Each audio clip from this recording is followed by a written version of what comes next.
Willie and I walked up and down the crowds outside Kensington Palace, smiling, shaking hands. As if we were running for office. Hundreds and hundreds of hands were thrust continually into our faces, the fingers often wet. From what?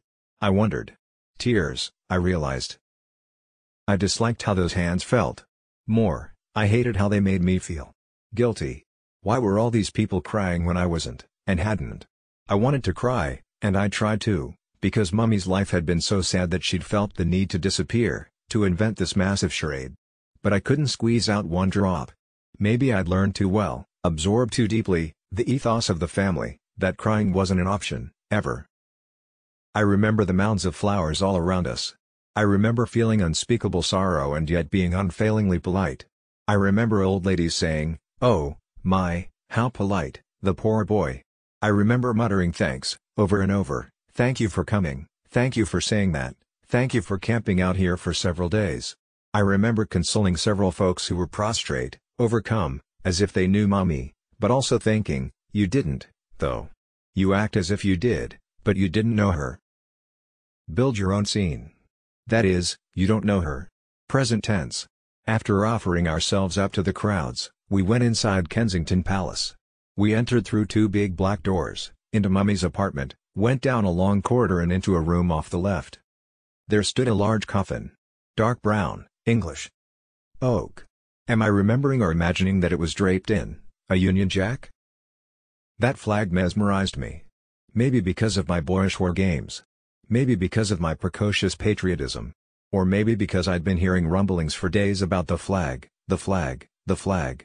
That was all anyone could talk about. People were up in arms because the flag hadn't been lowered to half-mast over Buckingham Palace.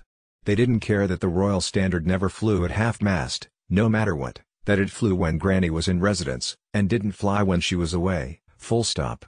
They cared only about seeing some official show of mourning, and they were enraged by its absence. That is, they were whipped into rage by the British papers, which were trying to deflect attention from their role in Mummy's disappearance. I recall one headline, addressed pointedly at Granny, "Show us you care." How rich, coming from the same fiends who cared so much about Mummy that they chased her into a tunnel from which she never emerged.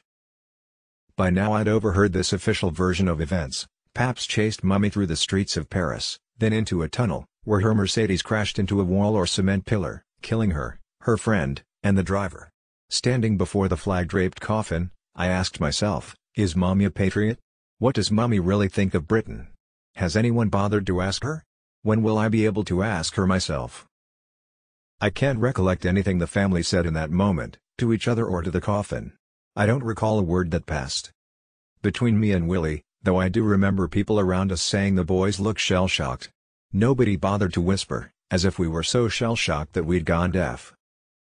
There was some discussion about the next day's funeral. Per the latest plan, the coffin would be pulled through the streets on a horse-drawn carriage by the King's troop while Willie and I followed on foot. It seemed a lot to ask of two young boys. Several adults were aghast. Mummy's brother, Uncle Charles, raised hell. "You can't make these boys walk behind their mother's coffin. It's barbaric." An alternative plan was put forward. Willie would walk alone. He was 15, after all. Leave the younger one out of it. Spare the spare. This alternative plan was sent up the chain.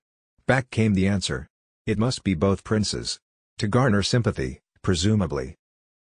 Uncle Charles was furious. But I wasn't. I didn't want Willie to undergo an ordeal like that without me. Had the roles been reversed, he'd never have wanted me, indeed, allowed me, to go it alone. So, come morning, bright and early, off we went, all together. Uncle Charles on my right, Willie to his right, followed by Grandpa. And on my left was Pa.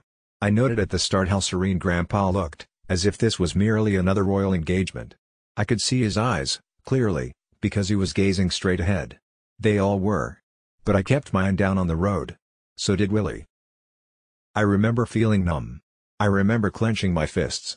I remember keeping a fraction of Willie always in the corner of my vision and drawing loads of strength from that. Most of all I remember the sounds, the clinking bridles and clopping hooves of the 6 sweaty brown horses, the squeaking wheels of the gun carriage they were hauling. A relic from the First World War, someone said, which seemed right, since Mummy, much as she loved peace, often seemed a soldier, Whether she was warring against the paps or pa, I believe I'll remember those few sounds for the rest of my life, because they were such a sharp contrast to the otherwise all-encompassing silence. There wasn't one engine, one lorry, one bird. There wasn't one human voice, which was impossible, because 2 million people lined the roads. The only hint that we were marching through a canyon of humanity was the occasional wail. After 20 minutes we reached Westminster Abbey. We filed into a long pew. The funeral began with a series of readings and eulogies, and culminated with Elton John. He rose slowly, stiffly, as if he was one of the great kings buried for centuries beneath the abbey, suddenly roused back to life. He walked to the front, seated himself at a grand piano. Is there anyone who doesn't know that he sang Candle in the Wind, a version he'd reworked for Mummy? I can't be sure the notes in my head are from that moment or from clips I've seen since. Possibly they're vestiges of recurring nightmares. But I do have one pure, indisputable memory of the song climaxing and my eyes starting to sting and tears nearly falling. Nearly. Towards the end of the service came Uncle Charles, who used his allotted time to blast everyone, family, nation, press, for stalking Mummy to her death. You could feel the abbey, the nation outside, recoil from the blow. Truth hurts. Then 8 Welsh guards moved forward, hoisted the enormous lead-lined coffin, which was now draped in the royal standard, an extraordinary break with protocol. They'd also yielded to pressure and lowered the flag to half-mast, not the royal standard, of course, but the Union Jack. Still, an unprecedented compromise. The royal standard was always reserved for members of the royal family, which, I'd been told, Mummy wasn't anymore. Did this mean she was forgiven? By Granny? Apparently. But these were questions I couldn't quite formulate, let alone ask an adult, as the coffin was slowly carried outside and loaded into the back of a black hearse. After a long wait the hearse drove off, rolled steadily through London, which surged on all sides with the largest crowd that ageless city had ever seen, twice as large as the crowds that celebrated the end of the Second World War. It went past Buckingham Palace, up Park Lane, towards the outskirts, over to the Finchley Road, then Hendon Way, then the Brent Cross flyover, then the North Circular, then the M1 to Junction 15A and northwards to Harlestone, before passing through the iron front gate of Uncle Charles's estate. Althorpe. Willie and I watched most of the car ride on TV. We were already at Althorpe. We'd been speeded ahead, though it turned out there was no need to hurry. Not only did the hearse go the long way round, it was delayed several times by all the people heaping flowers onto it, blocking the vents and causing the engine to overheat. The driver had to keep pulling over so the bodyguard could get out and clear the flowers off the windscreen. The bodyguard was Graham. Willie and I liked him a lot. We always called him Crackers, as in Graham Crackers. We thought that was hysterical.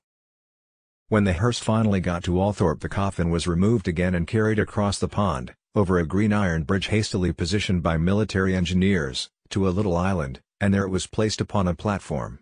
Willie and I walked across the same bridge to the island. It was reported that Mummy's hands were folded across her chest and between them was placed a photo of me and Willie, possibly the only two men who ever truly loved her. Certainly the two who loved her most.